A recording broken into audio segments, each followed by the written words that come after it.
বিতরের নামাজে কি দোয়া পড়ি? দোয়ায়ে কুনুত। এই কুনুত থেকে ওয়াল কানিতিনা ওয়াল কানিতাত, তাফসীর বুঝে নেন।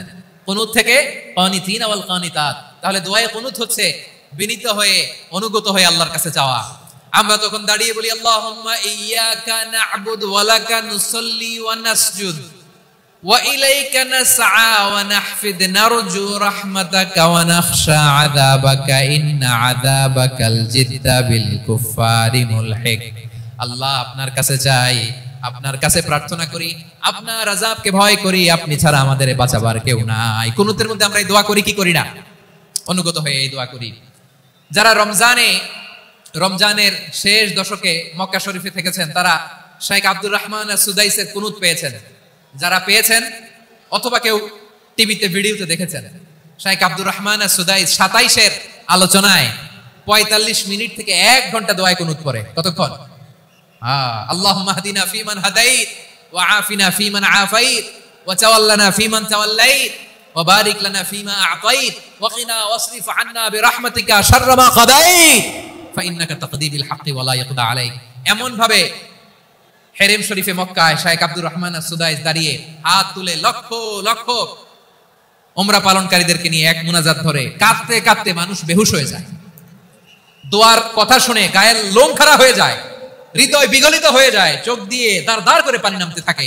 27-এর রাতে মক্কায় শেখ আব্দুর রহমান সুদাইসের দোয়ায় কুনুত যদি শুনেন, অনুগত হয়ে আল্লাহর কাছে চাওয়াকে বলে কুনুত।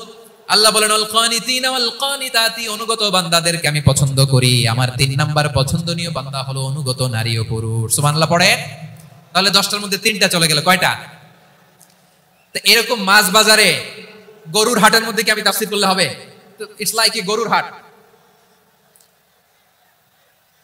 এটা তো মাছ বাজারের মতো হয়ে গেছে আমার ভাইরা। এত অনুরোধ অনুনয় বিনয় করার পরেও একটু শান্ত হবেন না আপনারা? আর কয়েকটা মিনিট শান্ত হবেন না? তাহলে 1 নম্বরে আমরা আল্লাহর কাছে আত্মসমর্পণ করলাম, মুসলিমিন মুসলিমাত। 2 নম্বরে মুমিনিন মুমিনাত, বিশ্বাসের স্বীকৃতি দিলাম। 3 নম্বরে কানিতিন কানিতাত, আল্লাহর সামনে অনুগত হয়ে দাঁড়ালাম, দোয়া করলাম। 4 নম্বরে সাদিকিন সাদিকাত, সত্যবাদী নারী ও পুরুষ। সত্যবাদী নারী ও পুরুষ। ইসলাম আমাদেরকে সত্যবাদী হতে বলে। কি বলে? সত্যবাদী হতে বলে, মিথ্যা বলতে নিষেধ করে। কারণ মিথ্যা সবচেয়ে বড় পাপ, সব পাপের বাপ। সব পাপের বড় পাপ হচ্ছে মিথ্যা। একটা মিথ্যা বললে ওইটারে ঢাকতে আরো 10টা মিথ্যা বলা লাগে, ওইটারে গোজামিল দিতে আরো 30টা মিথ্যা বলা লাগে। কি লাগে না? আর কোনোদিন মিথ্যা বলবেন?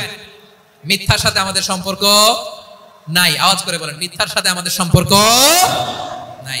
কিন্তু আমাদের সমাজে মিথ্যা আছে না নাই? হ্যাঁ, ময়মনসিংহবাসী মিথ্যা বলে না, সত্য বলে নাকি? মাশাআল্লাহ মাশাআল্লাহ। এখন মোবাইল ফোনের কারণে মিথ্যা আরো বেড়ে গেছে। বিছানায় শুয়ে আছে, অফিস থেকে ফোন দিছে, আপনি কোথায়? কয় স্যার জ্যামে আটকে আছে। জ্যামে আছে না নাই?